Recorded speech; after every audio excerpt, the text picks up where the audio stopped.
Hi guys, welcome back for another behind the scenes video. For this shoot we were at Mono, which is a brand new venue in Pretoria, and I'm joined by Crystal, who I've wanted to work with for a long time, and I'm glad that we finally got together to create new content for both of us.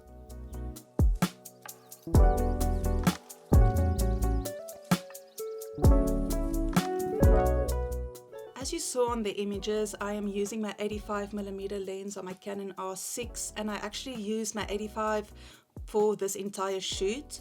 I also have an ND filter on, as this was in the middle of summer and in the middle of the day, and generally I prefer shooting at a wider aperture.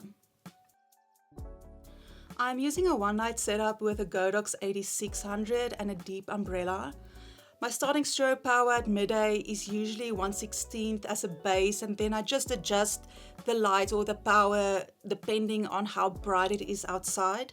I do this to match the ambient light and to fill the shadows with beautiful soft light.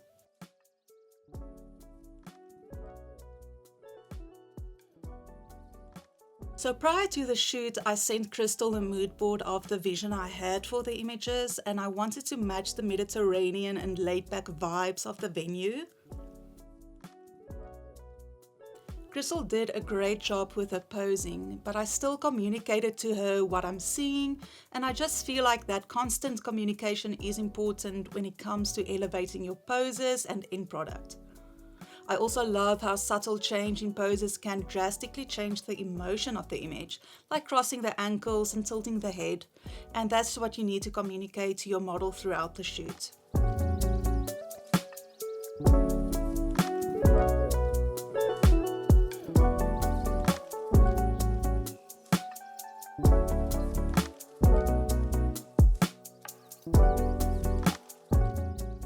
I only recently started taking full behind the scenes videos of my shoots, and yes, it's great for content, but I also like to review them at the end of the shoot. I think it's a great way to see how I'm actually communicating with my words and body language, and honestly it's just been a game changer for me.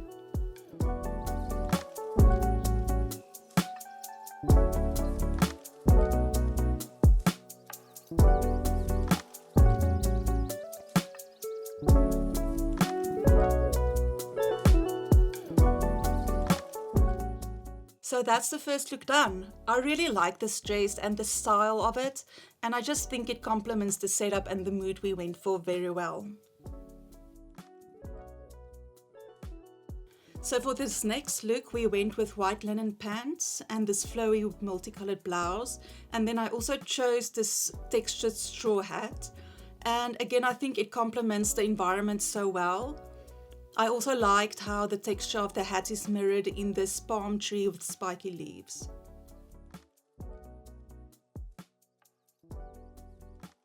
I moved around quite a bit and going back and forth because I'm shooting with an 85mm.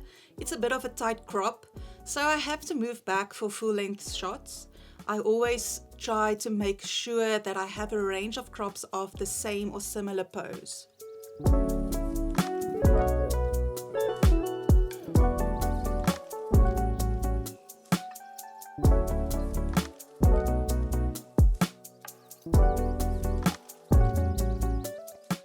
I always try to keep my light as close to my subject as possible, and I use a big modifier like this to create soft light, which is a beautiful quality of light for most portrait situations. When shooting on-location portraits, I like to control the light by blending strobes with the available light. The goal is to create an image where the light looks natural.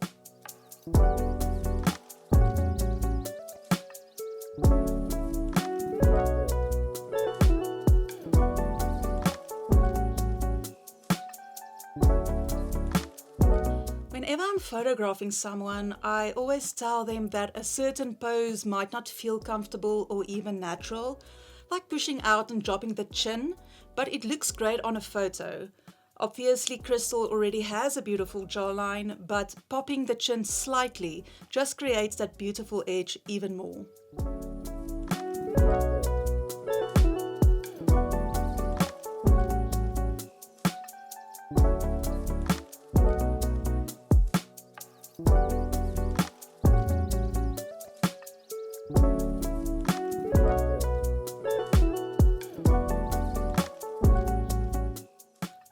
last look, we ended up choosing this flowy white dress. The wind was starting to pick up and I really wanted to incorporate the movement of the dress in these images.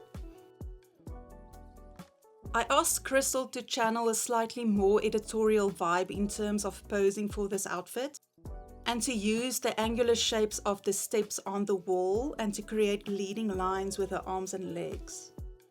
Sometimes I like to include a behind the scenes style image as the final edit. I don't believe in always having a clean edit without environmental clutter. I feel like this adds to the editorial look we went for, and as a creative, it's refreshing to sometimes embrace imperfection. The sun was starting to go behind the clouds as well, which gave us two different looks. The one is flatter light, which looks more editorial to me, and the other created this dappled light.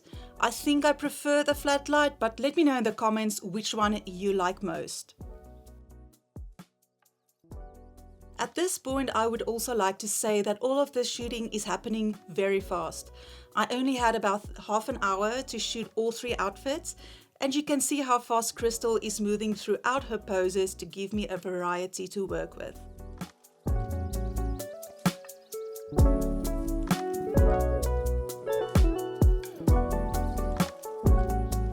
If there's one thing that I will never stop saying to new photographers, it's to ask for what you want, within a safe and respectful boundary, of course.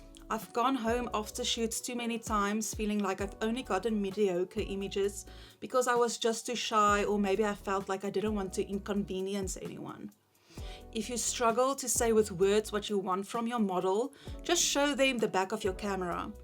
They don't know what you are seeing or how your angle is, so the best and easiest way is to just show them.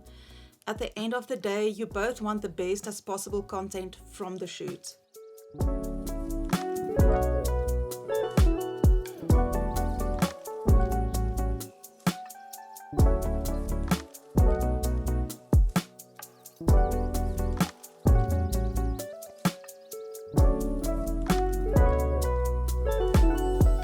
In my opinion, these shooting days are only successful if everyone involved bring their absolute best. Crystal matched my mood board to a T. Her makeup and styling was exactly how I wanted, her nails were natural looking, and she just looked shoot ready. It cuts my editing time in half when a model comes ready, and it's small things like that which will make me want to work with her on more projects.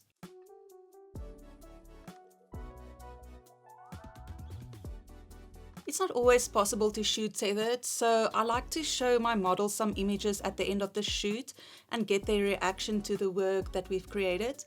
It just ends the day on such a high note.